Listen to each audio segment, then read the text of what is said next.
Hello, and welcome to the latest edition of In Our House. First today are the latest looks on places where you might want to visit. Yes, some children went to the National Space Centre in Leicester.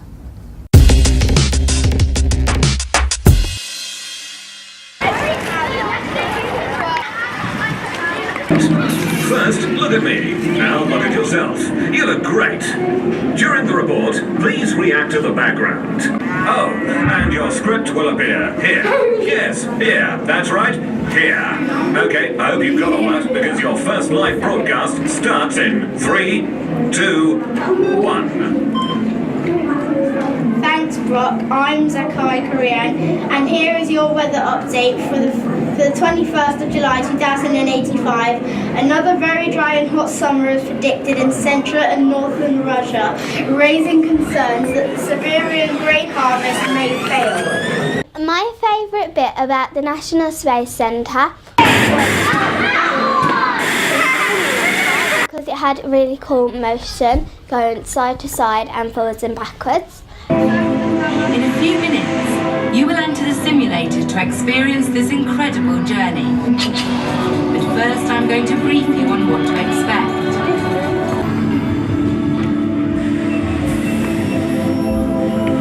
Tranquility Base will be expanded and a new infrastructure developed. The best bit was the simulator ride because it actually felt like I was on a real rocket and it actually felt like I was flying in space. The best bit about the National Space Centre was the planetarium because it felt like you were going around and you were moving. And the worst bit was when we was the planetarium because it actually made me feel dizzy, like really, really dizzy, but I stayed in anyway.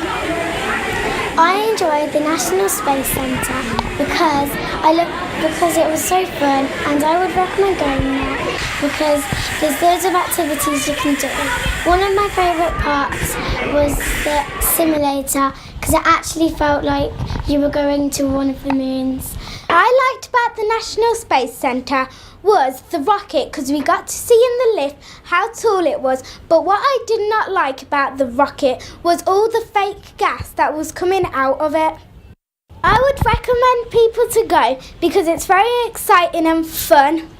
You didn't do it. Oh, we have to go down in the lift. It looks like... I love the National Space Centre. My favourite part about the Space Centre was the planetarium. The planetarium made me feel like I was flying through space. It was humongous and giant. It had a massive screen and it was fabulous. I disliked the simulator ride as my teacher, Mrs. McWiley, was screaming down my ear. I would recommend lots of people to go there because it is a really exciting place where you can do lots of fun things. Tranquility Base, ESA is close to sending their first crew to Mars. But the next step in the exploration of our solar system will be Jupiter and its moon Europa. Tranquility Base will be expanded and a new infrastructure developed. I would highly recommend the Space Centre because it is a fun, enjoyable experience with your family. You will learn lots of new things. Hello everybody, today we're constructing our brilliant rocket. Well, we won the race basically. 10, 9, 8, 7, 6, 5, 4, 3, 2, 1, blast off!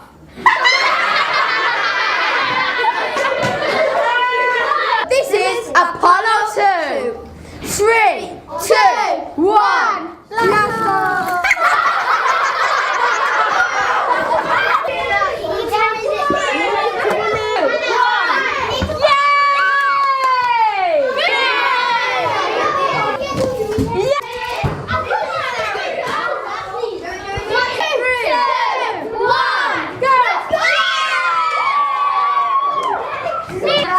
This is Apollo 3.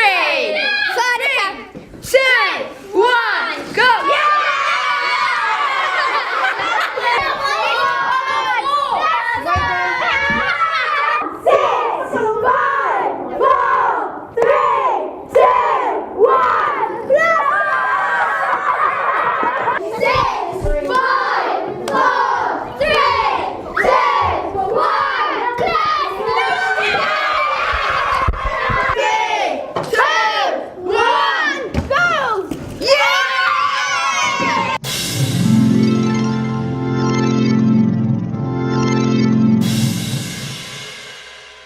Okay then guys, so I got a pack of cards right here, okay?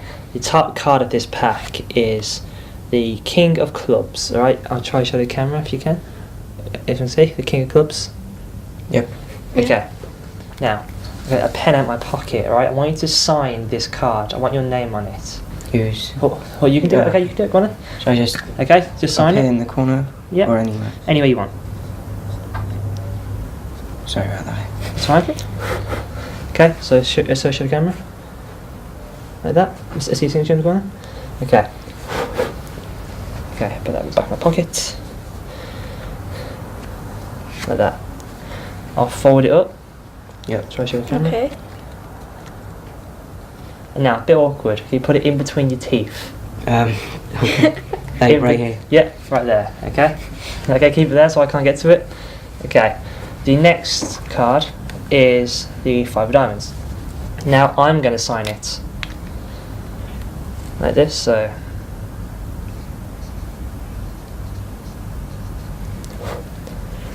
put the lid back on the pen, and there we go. So see my signature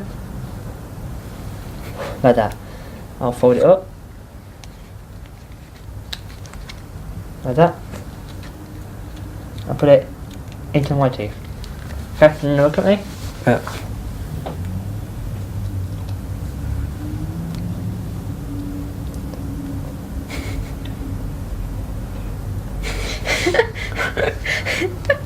The cards swap places, okay? So now, look at your card. I just want it. Yep. Wait, what? No, just take it and look at it. Take I a look want at it. to eat it. I'll show the camera.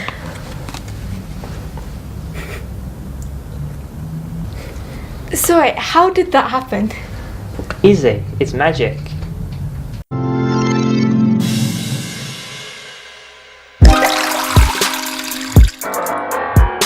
As you know, we've been celebrating the 400th year anniversary of William Shakespeare's death. And did you know that there's a William Shakespeare's library in Birmingham? I didn't know, but I do now. The first free library opened in September 1865. But there was disaster in 1879 when the library burnt to the ground. The pipes in the library were frozen and a workman was trying to thaw them. He lit the flame and the wind unfortunately blew it, setting fire to the wood shavings. This new library opened in June 1882. This is the library here. It was said that the library had 750,000 books, even though it had only been designed to carry 30,000. Birmingham needed a new library, and plans were laid in June 1970. It was this man, Harold Wilson MP, who opened it in 1974. Now we've got the new library, let's have a look. Its distinctive architecture has proven to be a major talking point. Like it or loathe it, it is here to stay. Library officials claim there is an historical reason for the circular designs. The city of Birmingham, of course, is a big manufacturing city. That's its historical basis. And these are huge pieces of engineering. Each of the big circles is over 5 metres in diameter. They're enormous. And then the other side of it is that from a distance, this heavy metalwork actually looks quite delicate. So it's like a jewellery frieze, and that's part of the delicate, more metal craft working tradition of the city, the jewellery quarter, and so on. So it's really got those two different themes: big, heavy metal stuff and lightweight craft work, both coming together at the same point. Do you mind telling us what that big circle golden thing is? Sure, and I'm glad you asked me that because it's an interesting answer. Inside there is the Shakespeare Memorial Room, and the Shakespeare Memorial Room was built in 1882 in the Central Library that came before the one that we're in now, and it's one of the only things that was kept as a feature when that library was demolished and the present Central Library was built. But it wasn't actually designed into the Central Library, so it's not been in a good place, it's not been well used for many years now. And what we decided was that when we're designing this brand new library, that we wanted to celebrate Shakespeare as one of our great literary characters, but also let's people are going to want to go to the top of a tall building, so let's give them a place to go that's really exciting. And the Shakespeare Moore Room is a lovely building. So we're going right up to the top there. So what do we see up here? Where you're heading now is up to the golden cylinder on top of the building, the Shakespeare Memorial Room. This is the Shakespeare Room, which is obviously completely different to the rest of the modern library. So Brian, what does this Shakespeare Room have to offer? Well, if you'll let me give you a little bit of a history lesson first. This room was built in 1882 in the Central Library that preceded the old Central Library. So it was actually in the second Central Library that Birmingham's had. The one we're standing in now is the fourth one. And this room originally housed the Shakespeare collection. Birmingham Library has the second best collection. The largest is in America, in the world. So it's a really important resource for not just for scholars but for the whole community to get to grips with Shakespeare. And we wanted to celebrate Shakespeare. We wanted to put a little bit of antiquity, a nice old room on top of, as you've already pointed out, a modern library. So to give that contrast, we hope lots of people are going to come up here and enjoy this room. Welcome to Aston Vision News. We are going to be finding out all about cleaning our environment and keeping it litter-free. Coming up on the programme, We speak to Hedrina, who is a counsellor for Lozers and East Handsworth. and catch our handy guide to household recycling.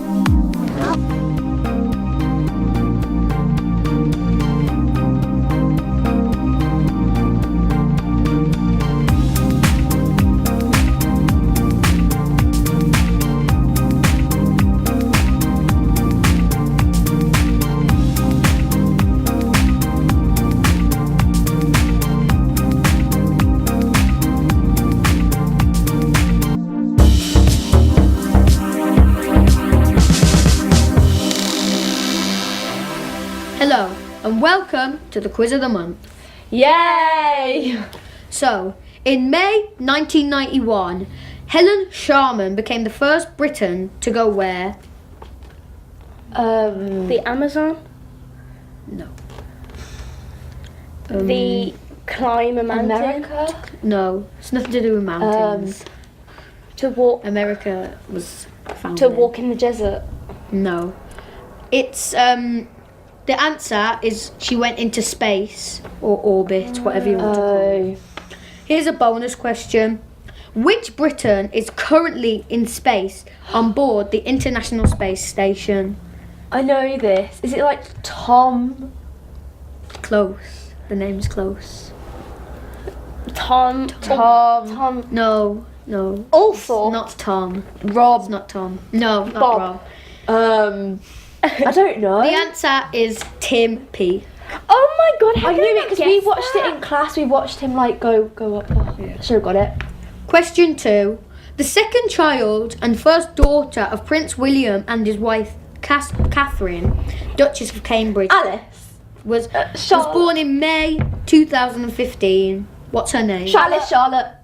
Princess Charlotte. I was right. Yeah. Here's a bonus question. What is her older brother's name? George. I got that George, one. yeah. So 1-1. So it's 1-1. Born in May 1998, which singer sang Skyfall, the theme of Adele. Yeah. I got that first. Who got that first? You got that first, so it's 2-1. The bonus question is, what is Adele's surname? I don't actually know. Macintosh. No, it begins with A. It begins with A. Adele. Oh, I don't know. I actually don't know. No. But it's Adkins. Adele, Laurie, Blue, Adkins. So she's got That's a long name. I know. Yeah. Which famous explorer who died this month in 1873 is buried in Westminster Abbey was most well known for his adventures in Africa? Columbus. No. John. No. I only know Columbus. That's like the only explorer. I don't know.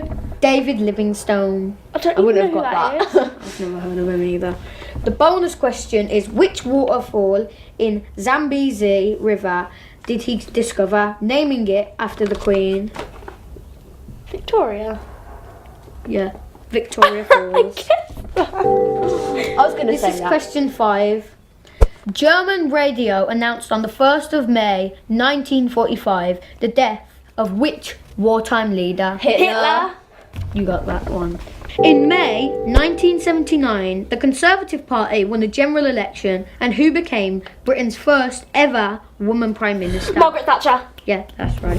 So it's 3-3. The bonus question is who is the current Prime Minister? David Cameron. Oh. Okay, so 4-3. Question 7. In May 1994, who became South Africa's first black president? I know this. There was a movie made about it. Yeah, I know it. Named after his surname. I don't know. I know it. Okay, just say it. It's called Nelson Mandela. Yeah, I knew that. I just couldn't. This is a bonus question. In which TV comedy was there a block of flats called the Nelson Mandela House? No idea. Friends? No.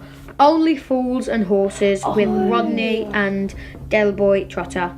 Question 8. This is the last question.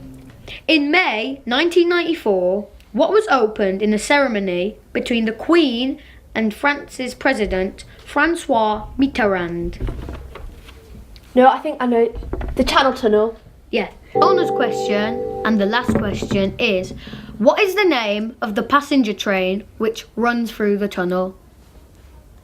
Eurotunnel. No, Eurostar. Yeah. Because Eurotunnel train takes the vehicles and Eurostar carries the passengers. Oh, yeah. And the final score is Emily 5 and Lois 4. No, I'm 1 point away. Yep. Here is your prize. A very exclusive TNT mug. But you've just drunk out of it.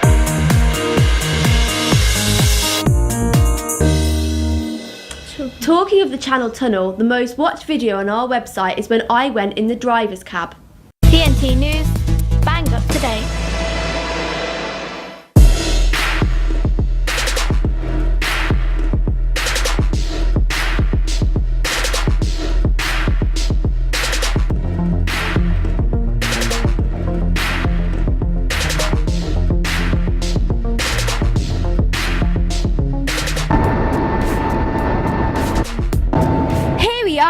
Eurotunnel, let's go. Here's the driver, Karen.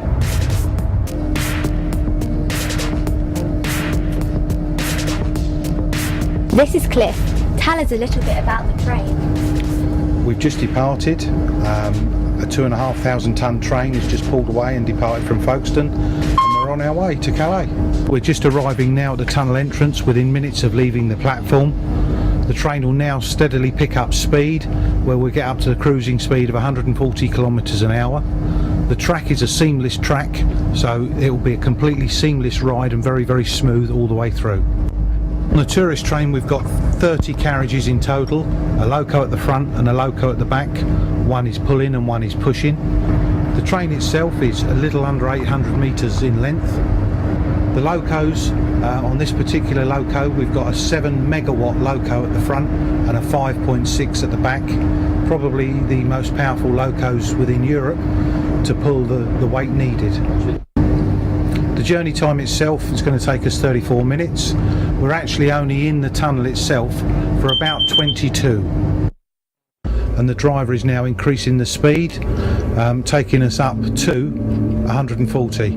That'll happen over the next sort of kilometre and a half, and the train is going downhill. The gradient is slightly downhill as we depart Folkestone and head down towards Dover before the tunnel itself curves round to the right and takes us under the channel. At its deepest, I think we're probably about between 50 and 70 metres underneath the seabed. You've got the 3 tunnels. We're in what we call the North Tunnel, or tunnel number 2. This is the one which we normally use to go to France. You have another tunnel which is called the South Tunnel, tunnel number 1, which the trains will come back from France. Between the 2 tunnels you have a smaller diameter tunnel, which for us is called the service tunnel, and that tunnel's there should it ever be needed, that if a train were to stop, it's an evacuation area for people to go to. It's also pressurised, so there's an airlock door system to get in and out of that tunnel, whereas these tunnels are not pressurised. An interesting fact, which not many people realise, is the fact that this train is 800 metres long, and should the driver ever want to, the driver has the ability to put the emergency brakes on the train, and from this speed at that weight, this train would stop within its own distance. That noise you just heard was a system called a VACMAR, a French terminology. A very old English term would have been a dead man's handle.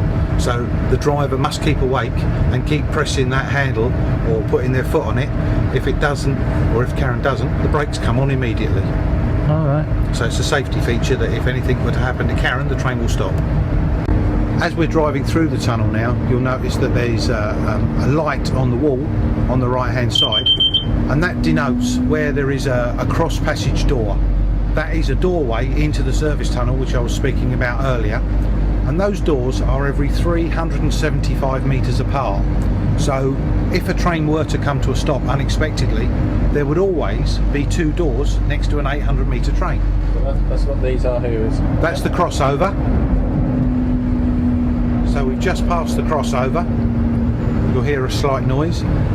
If for any reason we had a train break down, to allow us to keep moving trains backwards and forwards, we can open the doors at 2 points in the tunnel, and we can go and use the track on the other side, so we can go into the other tunnel.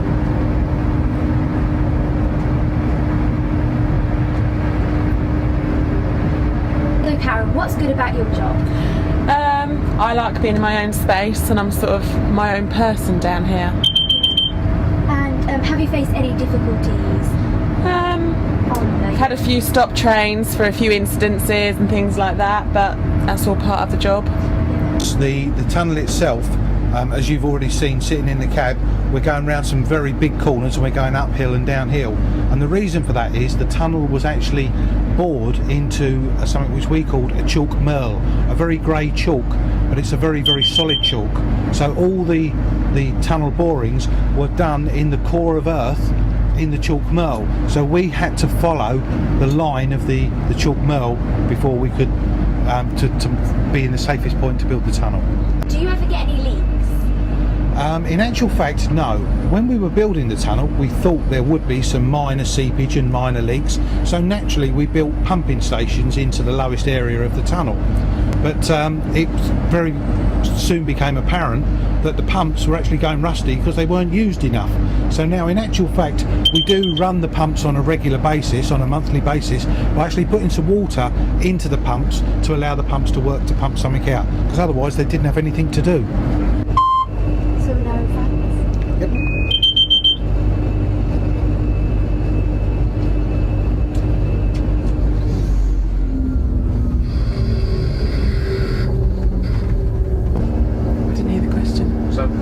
How many lady drivers? Yeah.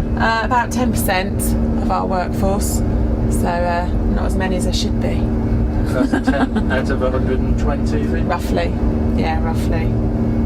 So do you go backwards and forwards? No, the trains actually do a figure of 8. There's a crossover just as we arrived in France just then, which you probably didn't notice, but as you realise now, when we arrive in France, it's taking us a lot longer to get to the platform. That's because we're going to go round in a much bigger loop, so the train is now back facing the way to go back to England. So the trains actually continue in going round and round in one direction, but they go over a figure of 8 piece of track. The idea being with the figure of 8 that we don't just wear out the wheels on one side, so the wheels get even wear on both sides as the train performs its figure of 8. So more or less back where you started in England, but So just a French platform. Yeah. We have to drive back now, or do you get a break? Karen gets about 26 minutes while the train unloads, while you guys get off, and then we stick another load of cars on, and then she's got to drive back. Emily Ferrari, TNT News with Lee Shuttle. And that very in-depth report brings us to the end of the tunnel. Well, at least the end of the programme. Goodbye and thanks for watching. Don't forget your mug. Oh!